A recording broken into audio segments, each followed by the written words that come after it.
Breaking quantum news. Google has released post-quantum encryption in Chrome. Starting with version 1.16, they created a hybrid system and will combine the output of two cryptographic algorithms to create a session key.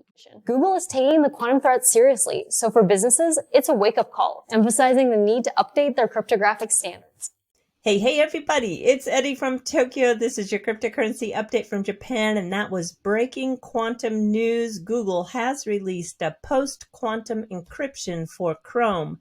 And as Anastasia Marchenkova says, who I think you probably recognize, she's been on the channel before, this is for businesses a wake-up call. Now, in addition to that, IBM also announced yesterday that it has a next generation quantum processor. So it is getting close, everyone. And that's not the only news that we heard from IBM. Ripple, the company, owns Metaco, right? And they have helped build a new cold storage solution for digital assets with IBM. This is a zero trust approach. You can see a video in their article. It's a very good blog. I was going to play it, but it has some background music, so I think I'm going to pass on playing it in this video, but I'll put a link to it if you want to see. This is really interesting that they've built this HyperProtect offline signing orchestrator, and you can watch the video. It's about 7 minutes long, and it shows how it works. I have to be honest, it doesn't look very user-friendly in terms of the UI, but it is an industrial wallet that the banks are going to use, and it looks very secure. This video has a lot of interesting news to share, and I can't wait to show you one of the builders that's going to be featured in the Builders series for the XRP Gold Coast 2024 that happens in March in Australia. Yeah, you're going to be impressed. He has 3 projects in the XRPL ecosystem. Hello, everyone. I'm Shen. I've been building on the XRPL since 2021 now, and I run 3 different projects. Zertmon, which is a released NFT integrated game, which uses XRPL NFTs to tokenize in-game assets. I also run Escape NFT, which is a Unity-based cross-platform pixel-style dungeon crawler, which is playable on both mobile devices and desktops with the ethos of accessibility and being able to play it on very low-end devices. And I also run StakeX, which we are now developing a new platform on the EVM sidechain called Serpent Swap, which is a DEX and NFT AMM on the XRPL EVM sidechain, which is being worked on by P-Assist. I hope to see you at Ways Innovation in the Gold Coast, Australia. I'll be there. We'll have a Zertmon booth, and very looking forward to seeing everyone there.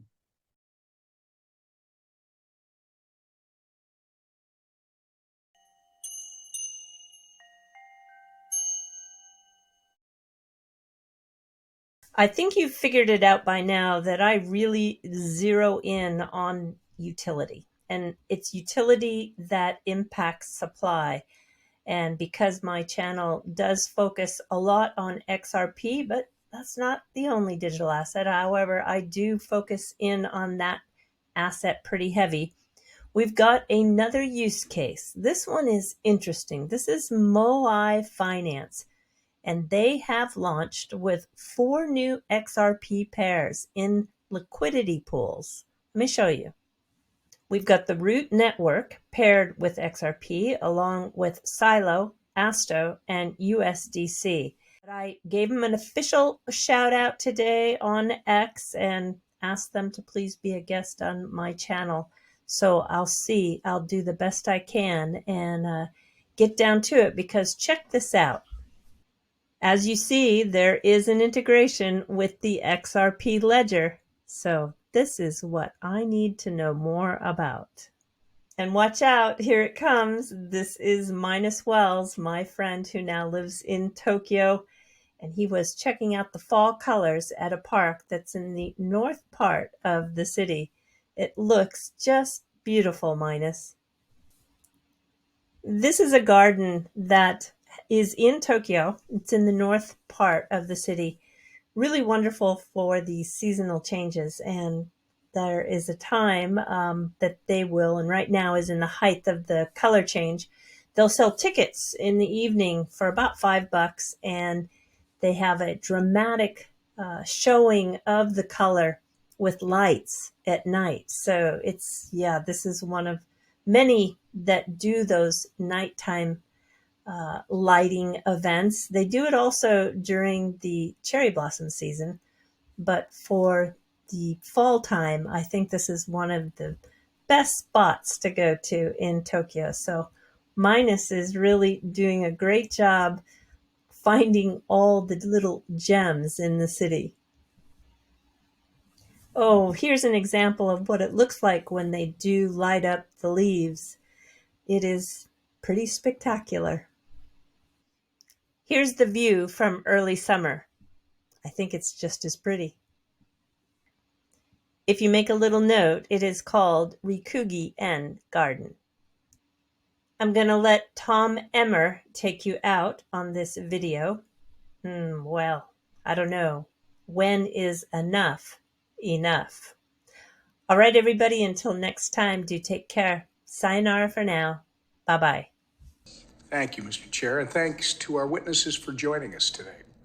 When Bill Hinman was the director of the SEC's Division of Corporation Finance, he gave a speech on June 14, 2018, entitled Digital Transactions, When Howie Met Gary. In this speech, he famously discussed how tokens can morph from securities to non-securities, and he stated that Ether is not a security. Ms. Panik, you reviewed and commented on drafts of this speech, didn't you? Yes, I did. When reviewing a draft, you said that providing, quote, less detail in the speech was better because the concept of a token morphing from a security to a non-security was a new concept and would generate a lot of discussion. Do I have that correct? I believe so. So you thought the SEC should give less clarity to the market rather than more. I understand you thought the token morphing concept would generate a lot of discussion, but when the industry complains about a lack of clarity, I see it was a deliberate policy preference. Does the current SEC chair share that view? So I can't really testify about the current chair's view. What I can say is that the determination whether any particular asset is a security is a facts and circumstances based determination. And what I do as the director of FinHub with my staff is to provide the facts to the folks at the SEC who are making that determination. And it's typically going to be the Division of Corporation Finance. Reclaiming my time, because that's a perfect segue. Has FinHub issued any guidance since Chair Gensler took office to clarify how the securities laws apply to crypto? So as I mentioned, FinHub's role is really to be a subject matter expert. So Reclaiming my time, ma'am. I'm asking a very specific question. Has FinHub issued any guidance?